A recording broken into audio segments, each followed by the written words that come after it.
दूसरे दिन जब वो बैत आनिया से निकले तो उसे भूख लगी और वो दूर से अंजीर का एक दरख्त जिसमें पत्ते थे देख कर गया कि शायद उसमें कुछ पाए, मगर जब उसके पास पहुंचा तो पत्तों के सिवा कुछ ना पाया, क्योंकि अंजीर का मौसम न था।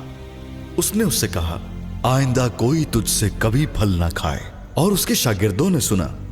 फिर वो यरूशलेम में आए और यीशु हैकल में दाखिल होकर उनको जो हैकल में खरीदो फरोख्त कर रहे थे बाहर निकालने लगा और सर्राफों के तख्तों और कबूतर फरोशों की चौकियों को उलट दिया। और उसने किसी को हैकल में से होकर कोई बर्तन ले जाने ना दिया और अपनी तालीम में उनसे कहा, क्या ये नहीं लिखा कि मेरा घर सब कौमों के लिए दुआ का घर कहलाएगा, मगर तुमने उसे डाकुओं की खो बना दिया है। और सरदार काहिन और फकीह ये सुनकर उसके हिलाक करने का मौका ढूंढने लगे, क्योंकि उससे डरते थे, इसलिए कि सब लोग उसकी तालीम से हैरान थे। और हर रोज शाम को वो शहर से बाहर जाया करता था। फिर सुबह को जब वो उधर से गुजरे तो उस अंजीर के दरख्त को जड़ तक सूखा हुआ देखा। पतरस को वो बात याद आई और उससे कहने लगा कि ए रबी, देख ये अंजीर का दरख्त जिस पर तूने लानत की थी सूख गया है।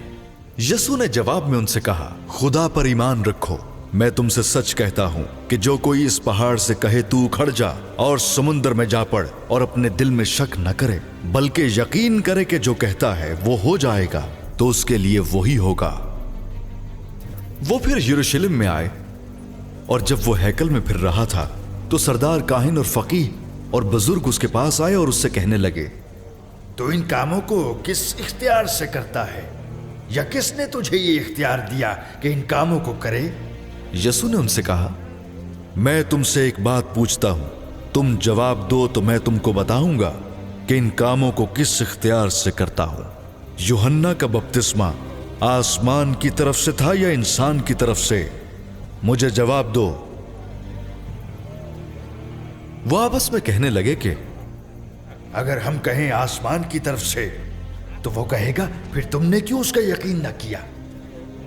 और अगर कहें इंसान की तरफ से तो लोगों का डर था, इसलिए कि सब लोग वाकई यूहन्ना को नबी जानते थे। बस उन्होंने जवाब में यीशु से कहा, हम नहीं जानते। यीशु ने उनसे कहा, मैं भी तुमको नहीं बताता कि इन कामों को किस इख्तियार से करता हूं।